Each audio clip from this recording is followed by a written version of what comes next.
Beep, beep, beep, beep, beep, beep, beep. Turn on your computer, dial up the web, download some information into your head. It's Dr. John and Delilah, they're having a great time. That to do, it's simply true, we're the Sexperts. And we're recording, and intro music, and hi there, welcome to the Sexperts. I am your host, Dr. John T. Alanese, Senior Certified Professional Midwife. And I'm Delilah Pfister, rodeo mime. That's right. That's right, rodeo mime. And you can tell from our credentials and our expertise that we are the Sexperts. We are your Sexperts, coming to you live every week from a different location, different topic. Different angle. A different angle. Do you have a different camera angle this time, Delilah? Different angle, same dangle. That's our new tagline. All right. Whoever makes our webpage, please get on that. Different angle, different, same dangle? Same dangle. All right. And by dangle, you mean ding dong, right? There's like Eskimos, Sexperts have like 32 meanings for the word dangle. Okay. Well, anyways, we're coming to you live every week from a different location. I unfortunately have to stay at home because my wife, Mildred, is in an iron lung. And no, it's not from coronavirus. It's from the polio that she's had for years and years and years. Staying home's tough because sexperting is one of the few jobs that's really impossible to do from home. That's right. But Delilah's still out there. He still has to make bank. And what are you doing? They say the show must go on. Well, the same is true of the rodeo. The rodeo must go on. So you're a rodeo mime, and where are you right now? I can see from the video. I am in Wyoming, Jackson Hole, Wyoming. Say Jackson Hole? Yes. There's a site that's where the professional rodeo is this weekend. Oh, okay.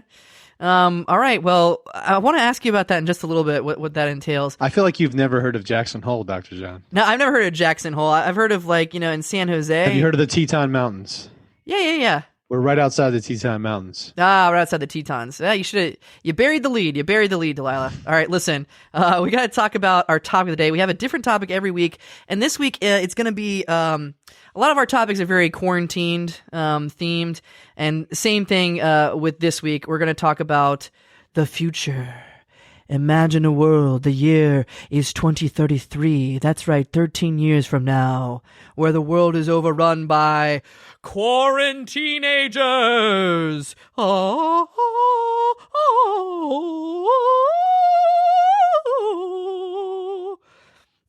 in the year 2033, after everyone's done banging this year in quarantine, they're going to have babies, and then in 13 years, Quaran-teenagers. Do you get it, Delilah? I get it, but you know who's not going to have a quaran-teenager? Who? Me, because I'm not locked up with a lover. I'm out on the road with the rodeo.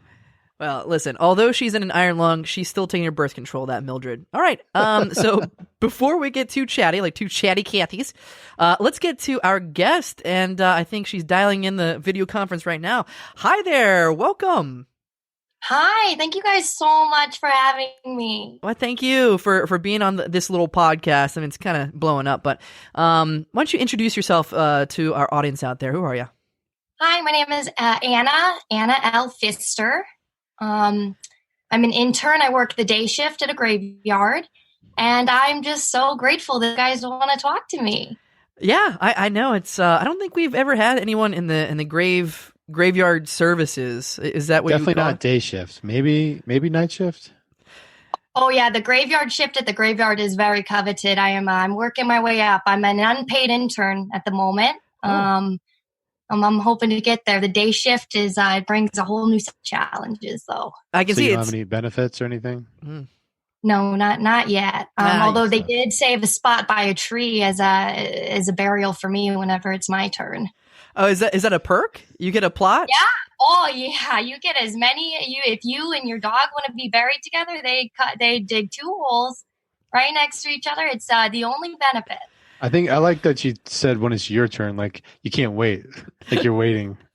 Oh, I mean, Can't wait till it's my turn. My whole life is about, celebrating death. And so what greater way to go to sleep than in the Inuit graveyard that I work at. Did you say wait, Inuit? You buried the leads. Speaking of buried the leads. Oh yeah, we bury a lot of things, but most it's an Inuit graveyard. So mostly Eskimos, a couple people from Canada. It's Wait, are you allowed to say Eskimos? once they're dead, you can say whatever you want. I don't think that's how that works. But I do. Listen, I come from a long line of Pfisters. My father, Richard, we called him Dick Pfister. He was the one who started the graveyard, and now he's unfortunately passed it's away, a family. It's a family-run, family-owned Inuit graveyard, and you're in the family. Inuit. And you're in the family, and the best you could get was an unpaid internship. Listen, Don't laugh at her. Really hard. It's a lot of hard work. I mean, I got to work my way up just like everyone else. It's real honest work. Wow, you guys are Right. definitely not the Hiltons, are you? No, there's We're no the Pfisters. there's no nepotism in the Pfister graveyard. So you're a Pfister. Do you have a Pfister sister? Pfisters. No, I am the only Pfister. No sisters. One brother, David Pfister, and my father, Richard Pfister, Dick Pfister, who died. Oh, I'm sorry for your loss. Is he buried near that same tree? Yeah, he's in the graveyard. He's in the off to the side because we're only 125th Inuit, so we don't get the prime spots. Wow, this is fascinating. So any truth to the rumor that Elizabeth Warren has a plot reserved at your graveyard? Elizabeth Warren. Yes, she is. She is a bit of a celebrity for us. She's what percentage Inuit is she again? I think 1/27th. 127th. Yeah, she's really our celebrity among Eskimos. Okay. We have to. This is fascinating, Miss Pfister. Is it Ms. Pfister or Mrs. Pfister? Oh, it's Miss Pfister. Oh, okay. So I don't want to get married because I can't change my name. I always have to maintain it as a Pfister. Oh, You could hyphenate your name, like Johnson Pfister. okay. Before we get too far off track, I do want to talk about our topic of the day because a lot of people are. Hey there, Pfister. Hey there, Pfister. I want to talk about. Okay. Soul Pfister? Wait, what? That train song was after our family. Hey, Soul Pfister. Okay, we'll get to our topic a little bit later, but I do have a question. You deal a lot with death, a lot with people who are dying, who are dead, have been dead for a long time, and you talk about Soul Pfister. Are you religious? Do you believe in an afterlife? What are your thoughts on that? Well, so the Eskimos, they do believe in an afterlife. Delilah, please be Delilah. They're very ceremonial. Delilah, please be respectful. Sorry. You know, I'll be more mime-like. Hard to talk about. So, my family is not directly religious. So, like when we buried my father, we did not do any of the celebratory things that the Eskimos do. You know, they have a fish fry among the burial. You know, we take snowballs and we throw them at the gravestones. We did not do that for my family. But yes, the Eskimos themselves are very religious. But you're not. You specifically, are you spiritual? Well, so my father played Mancala a lot. You guys know the game Mancala? Yeah, I don't know the relationship between the question and the answer though, but go ahead. Well, no, I mean Mancala is a very spiritual sport. It's played in a lot of cultures that are very spiritual, and so having my father dying in this Mancala incident, we kept this burial very spiritual, but we don't have like a cross on his grave or anything. Yeah, I didn't expect you to be very spiritual because I know the tagline for your cemetery is "In the ground you'll stay." Yeah. We don't push them in. They jump in, you know, and they stay there. They jump in as soon as it's their turn. God, you know, I've told Delilah, you know, I don't want to become this person who just like is like a vegetable, you know, like 100 years old, just like crickety and crackety. I want to be able to jump into my grave. I don't want to crawl. I want to jump into my grave. But I've told him not to worry because if he can't, I'll throw him in there. Yeah, and this is a little known fact, but we have bullets, each with each other's names on it, and when it comes to it, if we ask for it, we can ask to bad news. kill each other. What? bad news. I don't have your bullet anymore. You lost my bullet? I didn't use it. I used it. You used my bullet? Yeah, last weekend in St. Louis with the rodeo, I was doing what I do with a bull that had gone kind of crazy, and I was calming him down through the art of mime. But this bull wasn't reacting the way I needed him to, and he had lost his mind, so we had to shoot him, and the only bullet I had your name on it.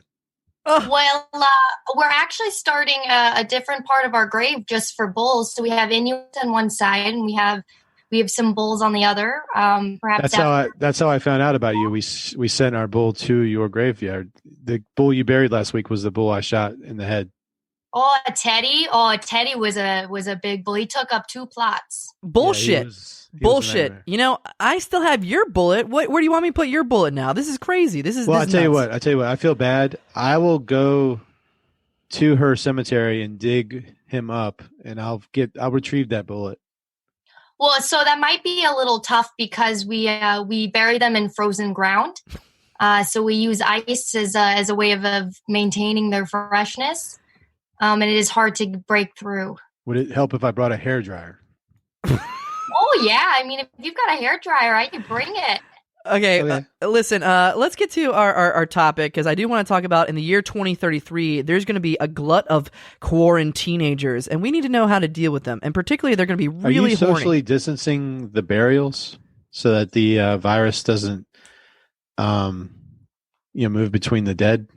No, that's a really great question. A lot of people have been inquiring about that. We do now make sure that the graves are at least 7 feet apart from each other. But the bulls, I'm going to be honest with you, we do kind of stack the bulls on top of each other. Jesus. Inuits aren't used to being super far apart, so it is a little bit tricky. You want to be careful with those bulls. I don't know if you've heard of mad bull disease, but I had it in Reno back in 2018, and I was behaving in ways that you wouldn't understand. I was charging people at the grocery stores and snarling. Do you have by the way, do you have a bull on your hat right there, Miss Pfister? Oh, no, I mean, this is a buffalo. Oh. I got it in Colorado. Buffalo and bulls are very different. We do not bury buffaloes. We will never. Let me set the record straight. We will never bury buffaloes. Okay. In our graveyard. Do you just burn them? We don't want to see a buffalo. We will take all of your bulls. We have a selected spot for the bull sperm as well that has been selling very high on the markets lately. So it's kind of a beautiful thing. You bury a bull and then you can make a new bull. Yeah, post-mortem bull sperm. Jesus Christ. Hey, by the way, I think we skipped over this. Did you say your dad died in a Moncala accident? Yes, he was a world champion Moncala player. Wow. Dick Pfister, Moncala champion? Yeah, Dick Pfister, he was really an incredible guy. Well, what happened? How do you have a Moncala accident? What is that all about? I'll be right back. I'm going to Google Moncala. I from the way I understand it, I wasn't there, but one of his players, after he won, got angry and flipped the table. What? And one of the little rocks that was in the Moncala got lodged directly in his throat, and he seizured for about 2 hours and then passed away. Well, did anyone try to revive him, give him the Heimlich maneuver? Why didn't people try to save him? That's awful. Well, no, he said if he's aggressively seizuring, to let him seizure it out, because he like me is looking forward to when death comes. Whew, that is a little morbid, but also a little uplifting. Dr. John, we never know when it's our turn. I know for a fact I'm not going to die at a goddamn Moncala tournament. That's not my taste. He was world champion Moncala player, and if there was one man who made the Pfister family name great, it was Dick Pfister. Wow. So okay, let's get to you though. What kind of challenges do you have working the day shift in the graveyard? I don't even know, what's a day in the life like? Well, so I'm an intern, so I work various intern duties. I get coffee, for some of the guards. I have to stop people sodomizing, in between tombstones. And then there's the necrophilia that you're always kind of fighting against. I mean, Eskimos are horny to the day they die and then some. And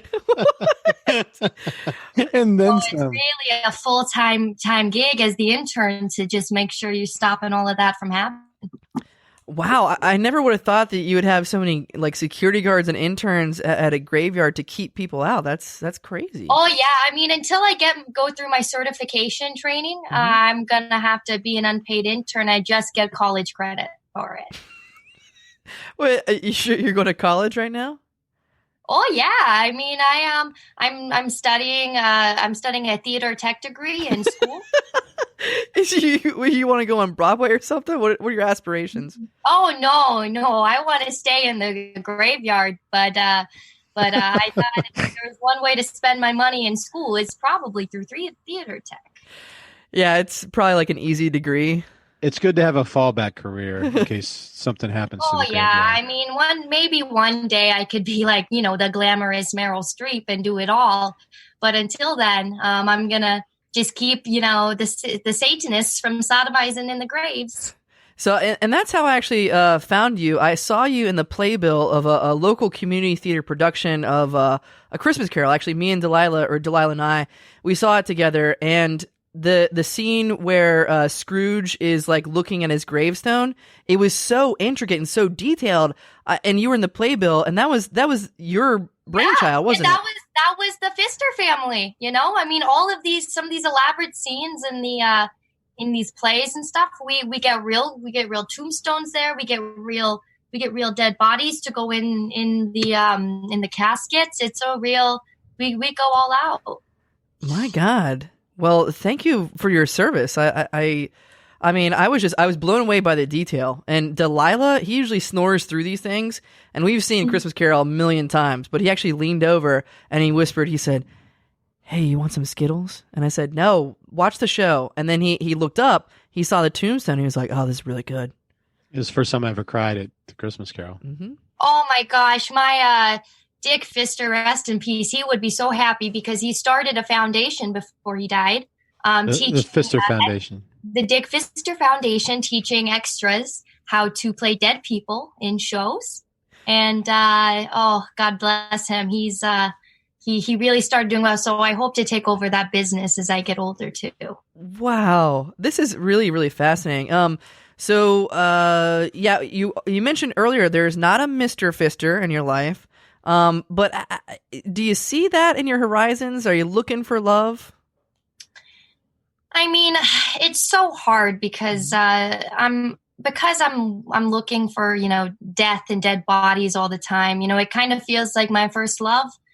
I'm not saying that I'm like into necrophilia or anything. I would never, with the Eskimos, that type. But it would really take a special man, I think, to really get Anna L. Pfister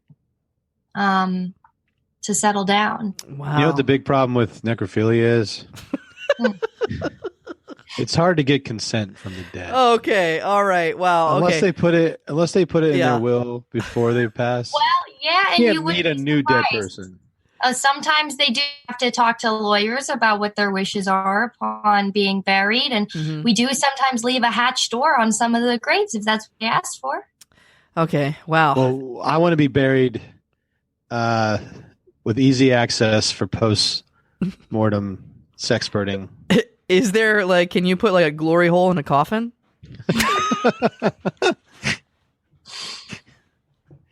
You know what? I think that we could do that for you. I mean, are you Inuit at all, or? No. I'm sorry. I take that back. As soon as I Dr. said John's it. gonna be buried ass up. Oh, speaking of ass up, I do want to get to our topic of the day, which is Quaran-teenagers. But oh my God, what is that in your background? Are those the grave sites? Look at the grave sites. Oh my God, they're rising up. Oh my God, they're zombies. Inuit zombies. Oh no, that's just Frank. He's showing up for the graveyard shift. Okay, well, Yeah, he's a little disturbed looking, but he's real fun. He's a card.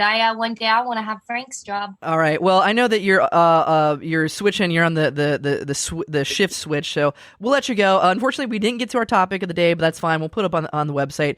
Thank you so much, Anna L. Pfister. Anything that you want to plug? Anything you want to put out there in the universe? Last words. Yeah, I would say that if you're looking for either a Pfister or if you're looking to be buried, call me. All right. Well, there you have it. Thank you so much for listening to the Sexperts. That's all the time we have. I am your host, Dr. John T. Alanese, SCPM. And I'm Delilah Haydair. And watch me trick this bull into thinking I'm in a box. See you sex time. See you sex time. I actually never got to the end of your interviews. I just scrubbed through a lot of them.